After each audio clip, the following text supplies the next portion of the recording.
Good morning. നമ്മൾ science and ടെക്നോളജിയാണ് എടുക്കാൻ പോണത്. സയൻസ് ആൻഡ് ടെക്നോളജിയിൽ നെക്സ്റ്റ് ചാപ്റ്റർ 15ാമത്തെ ചാപ്റ്ററാണ് ലൈറ്റ് എനർജി. അപ്പോൾ നമ്മൾ ലൈറ്റിനെ കുറിച്ചിട്ടാണ് നമ്മൾ ഈ ചാപ്റ്ററിൽ നോക്കാനായിട്ട് പോണത്. അപ്പോൾ ഫസ്റ്റ് നമുക്ക് നോക്കാനുള്ളത് ലൈറ്റിൻ്റെ റിഫ്ലക്ഷനെ കുറിച്ചിട്ടാണ്. അപ്പോൾ നമുക്കറിയാം എന്താണ് രണ്ട് മീഡിയം എന്ന് പറയുമ്പോൾ ഇവിടെ എയറാണ്, ഇവിടെ വാട്ടറാണെന്ന് വിചാരിക്കാം. അപ്പോൾ ലൈറ്റ് എന്ത് ചെയ്യും? ഒരു മീഡിയത്തിൽ നിന്ന് വേറൊരു മീഡിയത്തിലേക്ക് അത് കടന്നു പോകും.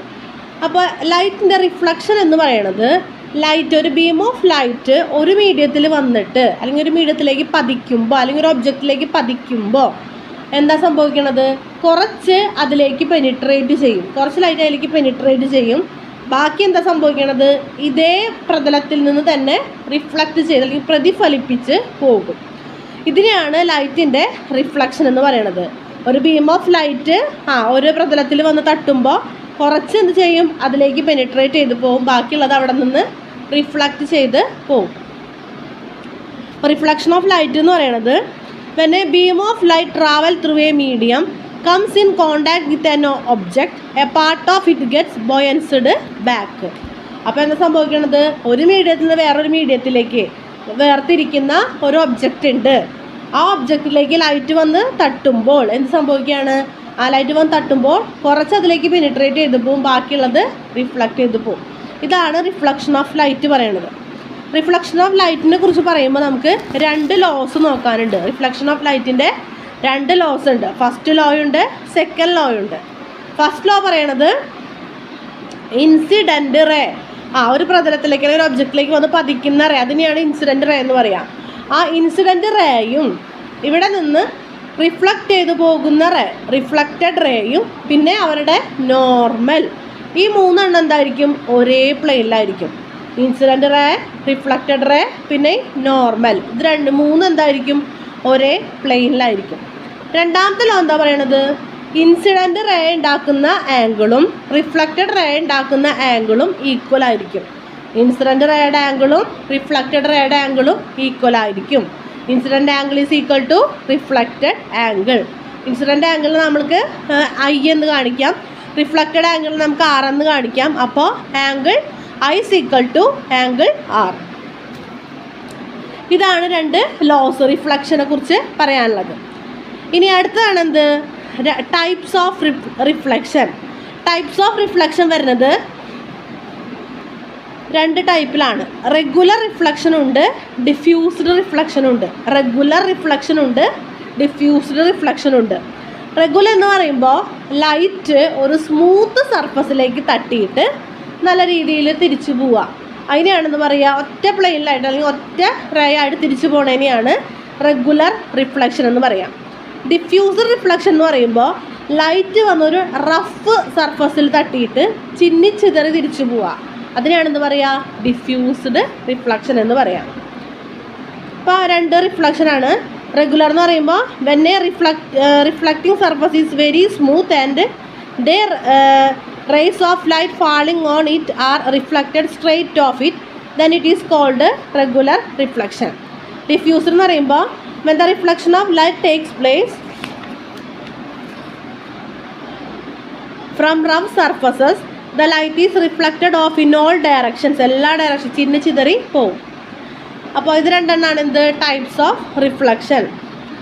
ഇനി ഇമേജുകൾ, നമ്മൾ ഈ ലൈറ്റ് വെച്ചിട്ടുണ്ടാക്കുന്ന ഇമേജുകൾ, രണ്ട് ടൈപ്പ് ഇമേജുകളാണ് നമുക്ക് ഉണ്ടാവുന്നത്. ഒന്ന് റിയൽ ഇമേജും, രണ്ട് വെർച്വൽ ഇമേജും. യഥാർത്ഥ പ്രതിബിംബവും മിഥ്യാ പ്രതിബിംബവും. ഇപ്പോൾ റിയൽ ഇമേജ് എന്ന് പറയുന്നത് ഇപ്പോൾ വന്ന് പതിക്കുന്ന ഇൻസിഡൻറ്റ് റേകളുടെ ഒരു ഇൻ്റർസെക്ഷൻ അല്ലെങ്കിൽ എന്താ പറയുക ഒരു കൂട്ടിമുട്ടൽ മൂലമാണ് റിയൽ ഇമേജ് ഉണ്ടാവുക.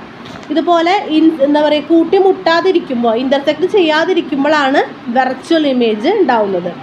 റിയൽ ഇമേജ് നമുക്കൊരു സ്ക്രീനിൽ പതിപ്പിക്കാനായിട്ട് പറ്റും, വെർച്വൽ ഇമേജ് നമുക്കൊരു സ്ക്രീനിൽ പതിപ്പിക്കാനായിട്ട് പറ്റില്ല. അപ്പോൾ അത് രണ്ടും കൂടി ഒന്ന് നോക്കിയിരിക്കണം കേട്ടോ. നമുക്ക് നോക്കാനുള്ളത് ലീനിയർ മാഗ്നിഫിക്കേഷനാണ്. അതായത് സ്ഫെരിക്കൽ മിയേഴ്സിൻ്റെ കാര്യത്തിൽ എന്താ സ്ഫെരിക്കൽ മിയർ എന്ന് പറയണത്? ഒരു ഇങ്ങനെ റൗണ്ട് ഷേപ്പായിട്ട് വരുന്ന മിയേഴ്സ്, കോൺവെക്സ് കോൺകേവ് ഒക്കെ ഉണ്ടാവില്ല, അങ്ങനെയുള്ളതിനെയാണ് നമ്മൾ സ്ഫെരിക്കൽ മിയേഴ്സ് എന്ന് പറയുക. ഈ സ്പെരിക്കൽ മിയേഴ്സിൻ്റെ കാര്യത്തിൽ ലീനിയർ മാഗ്നിഫിക്കേഷൻ എന്ന് പറയുന്നത് size of image by size of object. അതായത് അവിടെ ഉണ്ടാവുന്ന അവിടുത്തെ ഒബ്ജക്റ്റിൻ്റെ സൈസും ഇമേജിൻ്റെ സൈസും തമ്മിലുള്ളൊരു റേഷ്യോ ആണ് എന്ത് മാഗ്നിഫിക്കേഷൻ എന്ന് പറയണത്. അപ്പോൾ അത് മാത്രം പഠിച്ചു വെച്ചാൽ മതി. Linear magnification capital M is equal to size of image capital I by size of object capital O. അതായത് -v/u എന്നാണ് കാണിക്കുക, -v/u എന്നാണ് കാണിക്കുക. ഇനി നമുക്ക് പഠിക്കാനുള്ളത് റിഫ്രാക്ഷൻ ആണ്.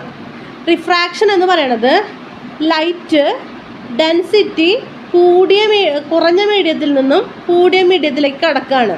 ഇപ്പോൾ ഇവിടെ എയർ, ഇവിടെ വാട്ടറാന്ന് വയ്ക്കാം.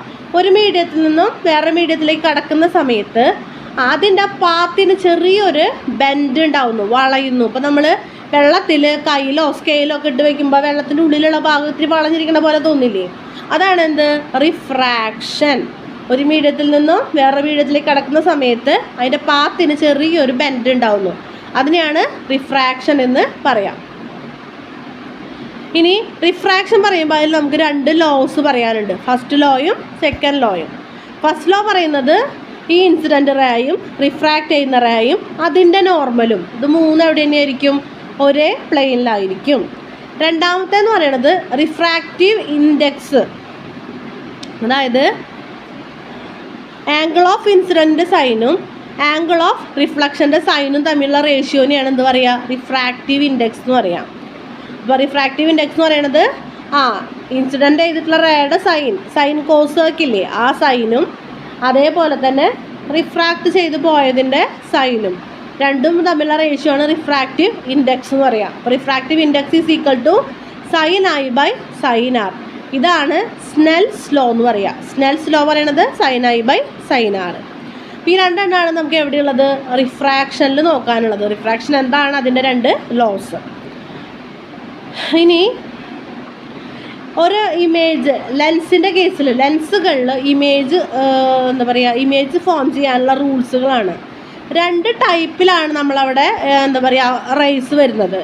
ഒന്ന് പ്രിൻസിപ്പിൾ, അപ്പോൾ ലെൻസിന് നടുക്കിലുള്ള ലെൻസിനെ ആ ഒരു ലെൻസിൻ്റെ സെൻറ്റർ പോയിൻറ്റിനെ മുറിച്ചുകൊണ്ട് കടന്നു പോകുന്ന ലൈനാണ് പ്രിൻസിപ്പിൾ ആക്സിസ്. ആ പ്രിൻസിപ്പിൾ ആക്സിസിന് പാരലായി വരുന്ന റേസ് റിഫ്രാക്ഷന് ശേഷം എന്ത് ചെയ്യും?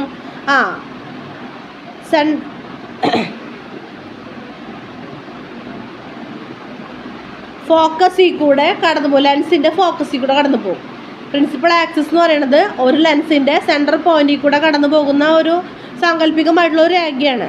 അതിന് പാരലായിട്ട് വരുന്ന റേസ് റിഫ്രാക്ഷന് ശേഷം എന്ത് ചെയ്യും? ലെൻസിൻ്റെ ഫോക്കസ് ഏതാണോ ആ ഫോക്കസിൽ കൂടെ കടന്നു പോകും. രണ്ടാമത്തെ എന്ന് പറയുന്നത് ഫോക്കസിൽ കൂടെ വരുന്ന ലൈൻസ് എന്ത് ചെയ്യും? റിഫ്രാക്ഷന് ശേഷം ഈ പ്രിൻസിപ്പൾ ആക്സിസിന് പാരലായിട്ട് കടന്നു പോകും, നേരത്തെ പറഞ്ഞതിൻ്റെ ഓപ്പോസിറ്റ്. ഇനി വേറൊരെണ്ണം പറയണത് ഒപ്റ്റിക്കൽ സെൻറ്ററിൽ കൂടെ വരുന്ന, അതായത് ഈ ലെൻസിൻ്റെ ഒപ്റ്റിക്കൽ സെൻറ്ററിൽ കൂടെ വരുന്ന ലൈൻസ് എന്ത് ചെയ്യും?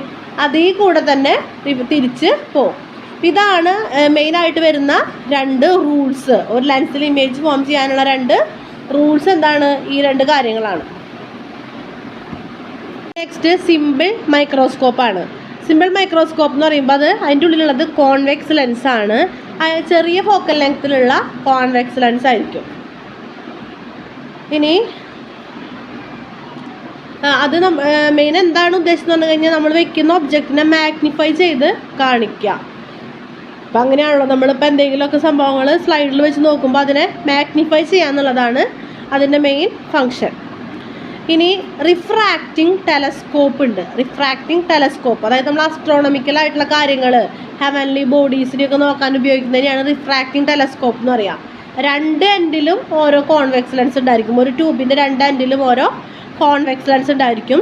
ഇതിന് ലാർജ് ഫോക്കൽ ലെങ്ത് ആയിരിക്കും. അങ്ങനെ അത്രയും ദൂരെയുള്ള ഒബ്ജക്റ്റിന് കാണുമല്ലോ, അപ്പോൾ അവിടുത്തെ ഫോക്കൽ ലെങ്ത് അവിടെ കൂടുതലായിരിക്കും. ഇനി